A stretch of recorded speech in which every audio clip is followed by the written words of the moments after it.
入園口の方でパンフレットを受け取りましたかね。パンフレットを開いてみてもらうとその形がわかると思います。竜の形といっても若干ですので細めで見るようにお願いいたします。でまた池の長さが直線で 500m 往復で1キロとなっています。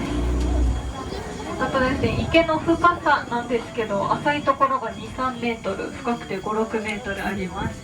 落とし物してしまうと回収ができませんので、落とさないようにご注意ください。ちなみにこの辺にスタッフの携帯2つ沈んでます。スタッフの携帯落としたい。なのでですね、今から大きい動物紹介したいと思います。船正面から抜けます。その後船回していきます。見えますかね。ちょっと右寄りにいるかもしれないです。わかりますか？なんかおった。はい、こちらが水牛さんになります。立派な本物です。皆さんが見やすいように船回します。先に右側から向けますね。左側の皆さん少しお待ちください。右側から向けます。今水の中に入っててます。水牛は名前の通り水が大好きで、暑い日には一日中水の中に入っていることもあります。人間って汗かいて体温調整するんですけど、水牛さん汗かくことができないので、あえて水の中に入って体温調整します。なので水辺で暮らす牛と書いて水牛という名前の由来になってます。水牛の角は印鑑や沖縄の楽器の三振の爪などには使われます。皆さんが知ってるものだとモッツァレラチーズも水牛のミルクから作ることができます。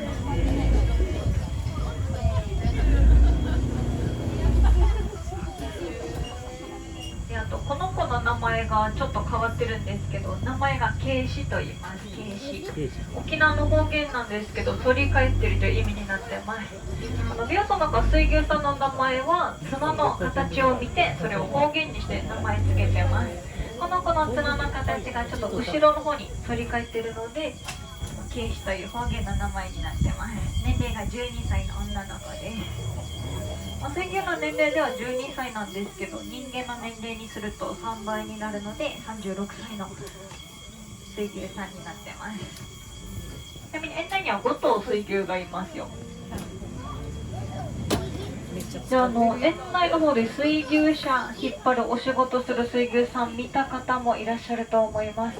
すごいゆっくり歩くイメージあると思うんですけど、本気で走ったら何キロぐらい出ると思いますか？20キロかな。20キロもっと出ます。だいたい30よりはもっと速いです。40もっと速い。そうですね、だいたい50キロ、60キロで自動車並みに速いですね。本気で走るとちょっと怖いので、鼻の方にロープを通してます。鼻が唯一の弱点となってますね。力もすごい強くて、バス1台1頭で引っ張る力も持っています。コロナが流行る前なんですけど、県内の小学生1クラスと水牛1頭でつなぎやったことがあるんですけど、圧倒的に水牛が勝ちます。めちゃくちゃ強いですよ。園内にも水牛まだいますので、ぜひ近くで見に行ってみてください。あと皆さんの前の方ですね、正面の方、細長い葉っぱがすごい生い茂ってるんですけど、ちょうど隙間からなんかゴツゴツとした実がなってますよ。沖縄の方は大体知ってると思うんですけど、何の実か分かる方いますか？そうですね、こちらアダンという名前の植物です。よくパイナップルとも間違われます。熟すと美味しそうなオレンジ色に変わっていきますね。で、食べられなくはないんですけど、とっても繊維質で硬いのでおすすめがちょっとできないです。ヤシガニとか、そうですね、ヤドカリの好物となってます。でも戦後ですね、昔では子供のおやつとしても食べられていました。今で言うとサトウキビみたいな感じですね。私も前気になってちょっとかじってみたんですけど、めちゃくちゃ硬いです。噛み切れないぐらい繊維質になってます。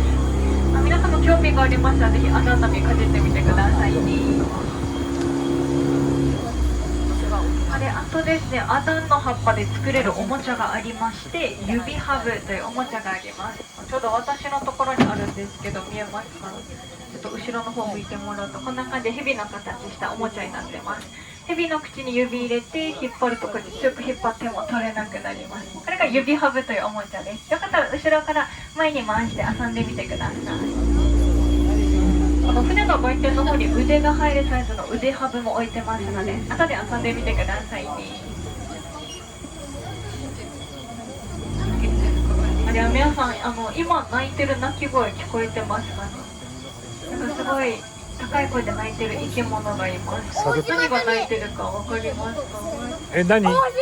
お、大正解、ありがとうございます。ミニちゃんよく知ってるね。そして今鳴いてるのがオオシマゼミっていうちょっとちっちゃめのセミが鳴いてます。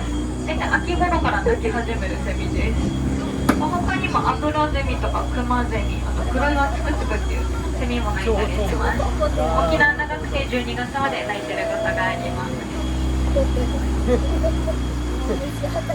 では今度水面ギリギリの方ですね、見てもらうと水色のちっちゃいトンボが飛んでるの見えますかね。水面ギリギリ水色の細いトンボ見えると思います。こちらがムツジトンボと言います。オスが綺麗な水色をしていて、メスは黄色っぽい色をしています。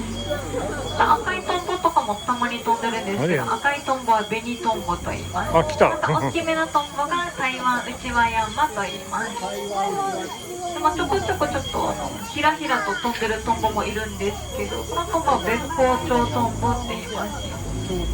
よその中の昆虫が多く見られるんですけど、特に多いのが蝶々とトンボが多く見られますよ。右側の方ではカヌー乗ってますね。ちょっとぶつかりそうなんですけど。脱出こんないの。脱出できないよ。いや。帰ってこれない。帰ってこれるかな。カヌーは船と違ってコース決まってないので、自分たちで好きなところを回ることができます。でインストラクターつかないのでやりたい放題できます。池の中もっと楽しみたい方はカヌーになる方おすすめしたいと思います。なんか見えてくる。でよくお客様からカヌー落ちますかって心配の声あるんですけど、カヌーは基本立たなければ絶対落ちないです。で前に来た修学旅行生1人泳いで帰ってきてました。ではちょうど皆さんの正面ですね、左側の建物が気になると思うんですけど、後で紹介します。皆さんの正面ですね、なんか実がいくつかなってますね。これ熟すと美味しそうな赤色になりますよ。誰も取らない。名前が沖縄京竹糖と言います。一見普通の木に見えるんですけど毒があります。葉っぱや樹液、花、実にも毒がありまして、この樹液がついた手で目を触ってしまうと目が腫れてしまうこともあります。この木燃やしてしまった煙も毒となってしまいます。結構危ない木なんですけど、乾燥や排気ガスに強いので街路樹や公園などに植えられていることが多いです。よく沖縄の道路沿いの方で見られます。でも昔ですね、ネズミを駆除する時の毒団子の材料としても使われていました。沖縄京竹だと言いますね。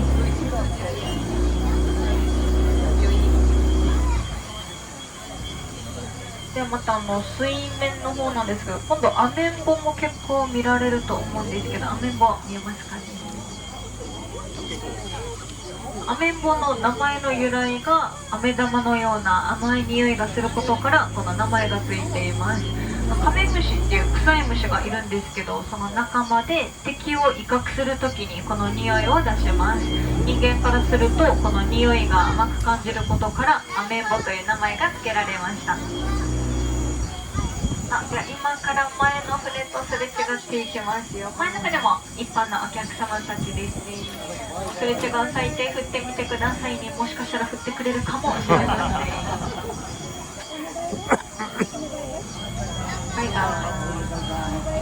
はい、振ってくれてますね。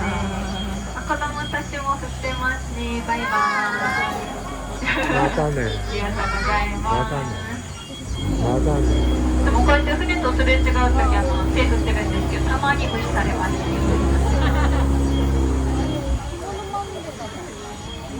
この池の水なんですけど、ずっとこんな色ではなくて、大雨が降った日とか山から土が流れて池の方は茶色く濁ってしまうことがあります。でも晴れた日が2週間以上続くと 2,3 メートル下まで見ることができます。結構透明度のある池になってます。池の中では船や闘魚と水クラゲ、琉球メダカが見られます。たまになんですけどカメも泳いでますので探してみてください。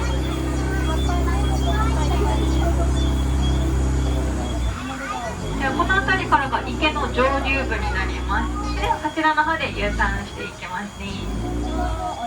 では左側の方曲がるとランのお花が見えてきます。あ、綺麗やな。うわ、すごいやん。ここには2種類のランのお花を展示してます。まず木の方にぶら下がってる紫と濃ゆいピンクのお花から、こちらがバンダと言います。このバンダよく見てもらいますと根っこがむき出しになっているのがわかると思います。バンダは空気中の水分や伝ってきた水分を吸って生きています。でこの下の方から咲いてる黄色やピンク、紫といったカラフルなお花がデンファレと言います。でファレよく切り花として使われます。おしゃれな料理の横の方に添えられていることが多いです。ビアホの子ですね、こうやってランのお花を外に飾ってるんですけど、ある生き物がお花を食べに行きます。何の生き物か分かりますか？皆さんが知ってる生き物です。雨降った時によくやってきます。お、正解。カタツムリとかナメクジがお花食べちゃうので、週に1回花の点検と交換を行ってます。ありがとうございます。園内の方もこんな感じでたくさんお花を飾ってるんですけど、ちょっと離れた温室の方でお花を育ててます。なので一年中いつ来てもランのお花が見られるようになっています。ビオのここですね、2種類の展示方法を行ってます。温室から出てきたお花を園内に展示する方法と、時にくっつける着生、この2種類があります。世界で2万5000種類ある中の約8割が着生なんです。電気の線引かない。着生というのがその木の養分を吸い取らず、その木の場所だけ分かります。なので枯れ木やコンクリートなどにも着生が可能となっています。ちょうど着生のお花が咲いてる場所があるんですけど、皆さんにちょっとお見せしたいと思います。これもうちょっと前の方なんですけど、ヘビのちょっと前の方ですよ。右側の方見てもらうと薄ピンクのお花が咲いてるの分かります？この辺り分かりますか？右側の、あ、そうですそうです。さっき紹介したデンファレのお花が咲いてます。あえて木にくっついてる姿がランの本当の姿になります。ビオトの中では自然のランを再現するために職員が命がけで木に登ってこの着生卵をくっつけてます。くっつけた卵はほったらかし、水や肥料は一切やっていません。園内の方にも着生卵いっぱいくっついてますので、ぜひ探してみてください。ありがとうございます。言うと思うよ、説明。では今度右上の方ですね、山の方から丸い模様の木が伸びてきてるの分かりますかね？よくジャングルとかに生えてる木なんですけど、ちょうどそうですね、右上の方が分かりやすいですかね。名前がヒカゲヘゴと言います。ヒカゲヘゴ。日陰ってついてるんですけど、太陽の光大好きで太陽に向かってどんどん伸びていきます。また特徴的なのが丸い模様ですね。もともとあったわけではなくて、上の葉っぱが枯れ落ちた後になってます。昔の人がこの模様が蛇の鱗のように見えたことから、蛇の木とか言ってジャボクとも呼んでました。日陰ヘガと言います。ではちょうど正面の方では琉球舞踊を踊ってもらってます。ロボットではなく本物の人間が踊ってます。ちなみにプロの方が踊ってます。よかったらお写真や動画など撮ってみてください。また船の方回していきますね。今度は左側から先に向けます。右側の皆さん少しお待ちくださ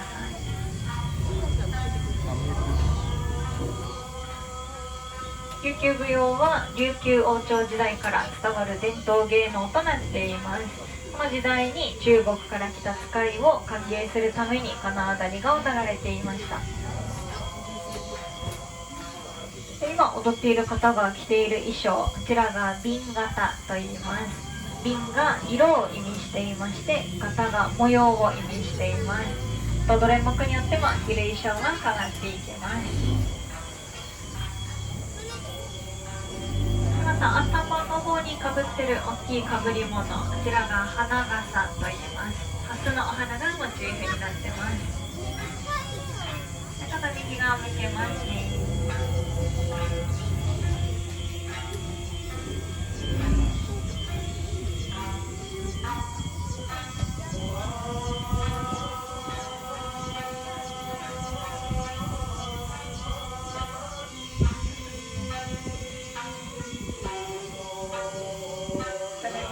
進んでいきます。踊ってくれたお姉さんに拍手をお願いいたします。ありがとうございます。それでは進んでいきますね。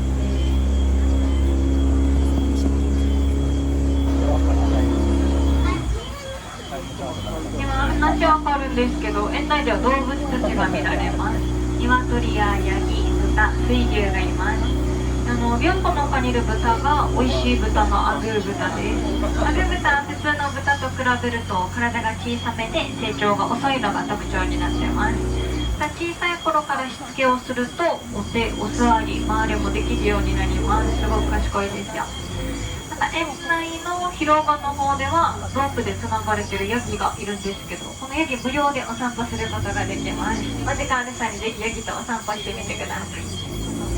でも病巣の丘のヤギ全然言うこと聞かないので、逆に散歩させられる方見られます。力もちょっと強いので、もし無理でしたら手離しちゃって大丈夫です。夕方には職員が走って捕まえてます。じゃあ今度皆さんに甘い香りがするお花を紹介したいと思います。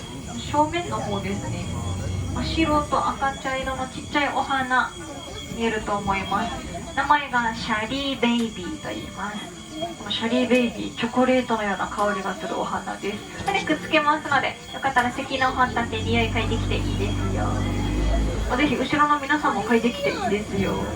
匂い嗅いでみたら、この香り本当午前中が強いです。午後になるにつれてこの香りは薄くなっていきます。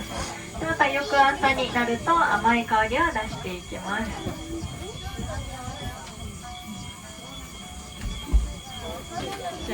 何の匂いする？チョコレート。結構バニラの香りがするって方が多かったです。でお前ちっちゃい男の子に匂い嗅がせたら段ボールの匂いがするって方結構人気のあるお花になってます。チョコの匂いした。これもランの仲間ですね。シャリーベイビーと言います。シャリーベイビーの他にも香りがするお花でカトレアもあります。カトレアも午前中香りが強いお花になってます、ね。不思議やな。園内の方にもカトレア展示してますので、また匂い嗅いでみてください。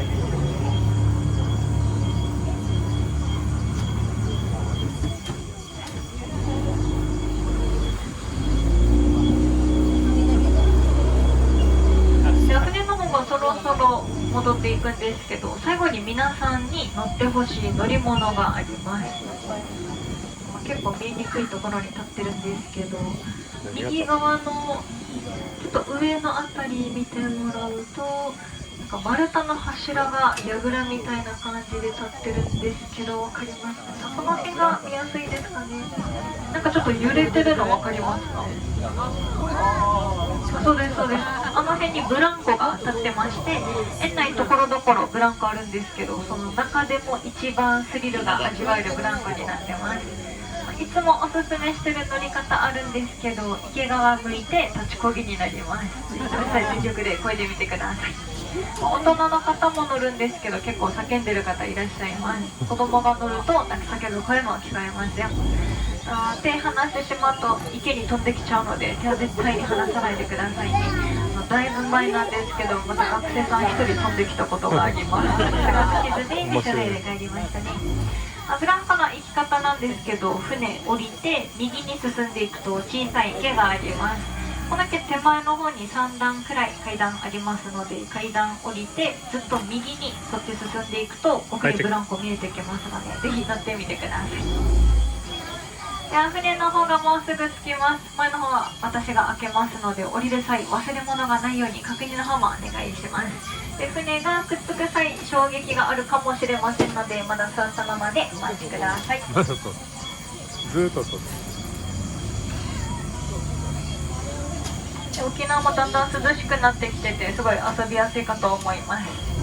20それでは船でのガイドがこちらで終わりとなります。約25分間ですね、ゆっくりお話聞いてもらいまして大変ありがとうございました。ありがとうございます。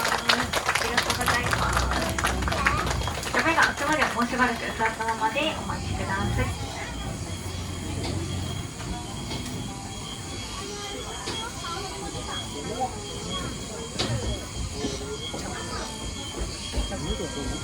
まだと